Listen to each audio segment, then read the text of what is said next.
I akuzuari Nagib Krasniqi është akuzuar për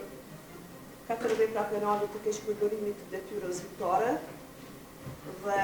për një vepër penale të zbulimit të fshehësisë. Komunikimet mes të akuzuarit Nagib Krasniqi dhe disa nga zyrtarët e partisë në pushtet vetëvendosje,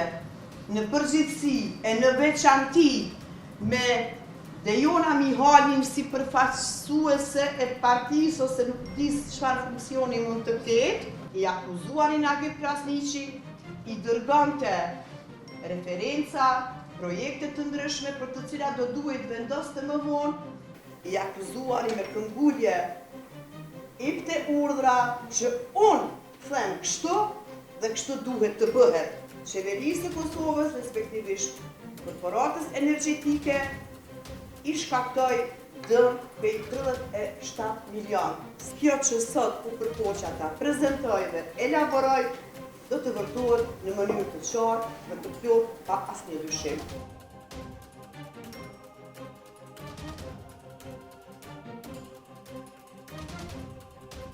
Thuaj se gjithë këto që jemi prezent, jemi në dijeni që sipas aktakuzës së Prokurorisë Speciale të Republikës Kosovës me numër 36/2024, datës 30/12/2024, i akuzuari Nagib Krasniqi është akuzuar për 4 vepra penale të keqpërdorimit të detyrës zyrtare dhe për një vepër penale të zbulimit të fshehësisë zyrtare, ndërkaq i akuzuari Isul Zena është i akuzuar për veprën penale ndihmë në kryerjen e veprës penale të keqpërdorimit të detyrës zyrtare. Prokuroria ka siguruar prova, të cilat më vonë do t'i elaboroj, që i akuzuari Nagib Krasniqi në atë kohë në cilësinë e personit zyrtar, kryeshef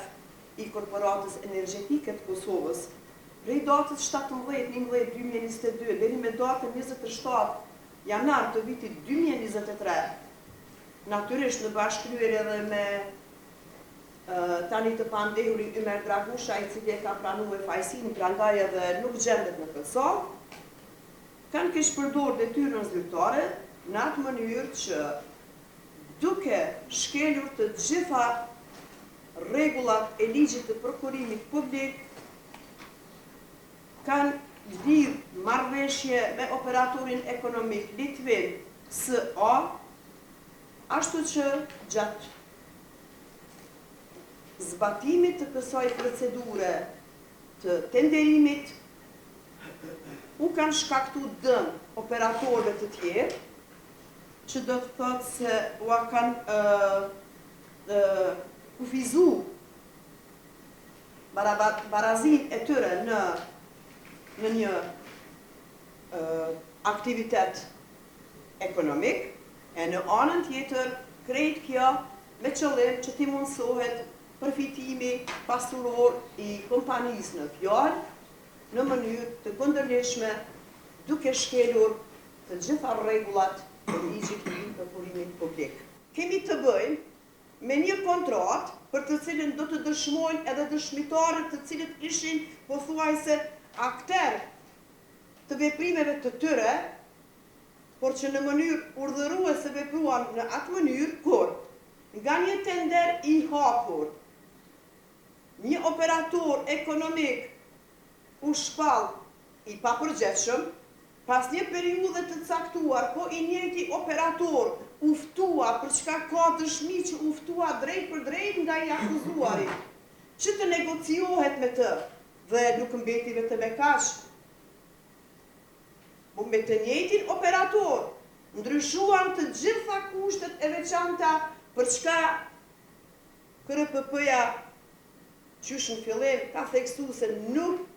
është e lejueshme të lidhet një kontratë e tillë, qeverisë së Kosovës, respektivisht korporatës energjetike,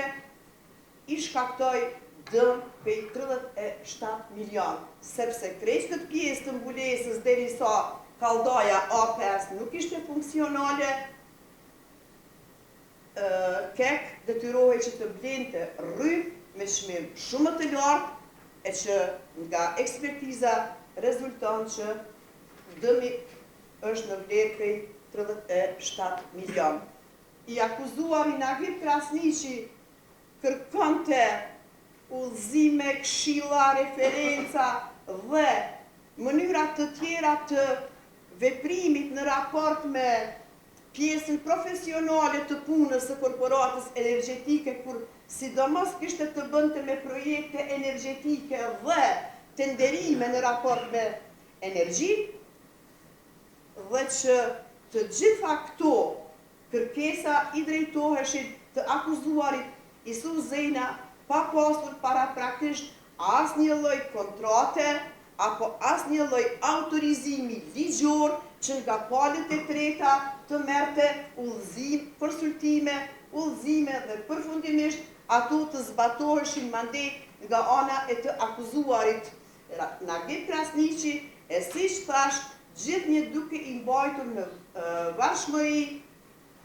varësit e tij. I akuzuari me këmbgulje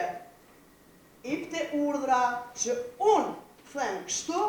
dhe kështu duhet të bëhet. Ka prova të mjaftueshme se komunikimet mes të akuzuarit Nagip Krasniqi dhe disa nga zyrtarët e partisë në pushtet vetëvendosje, në përgjithësi e në veçanti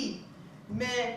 Dejona Mihalin si përfaqësuese e partisë ose nuk di çfarë funksioni mund të ketë, person jo zyrtar, kishte komunikime të shpeshta dhe jo vetëm kaq, por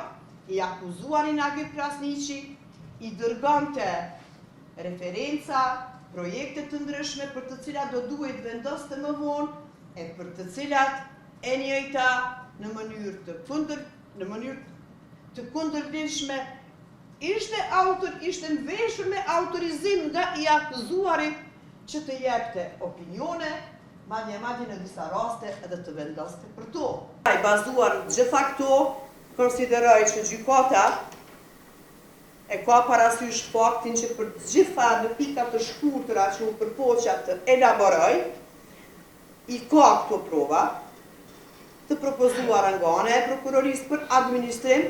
e të cilat do të administrohen dhe jam e bindur që pas përfundimit të administrimit të tyre, kjo që sot u përpoqa ta prezentoj dhe elaboroj, do të vërtohet në mënyrë të qartë dhe të plotë pa asnjë dyshim.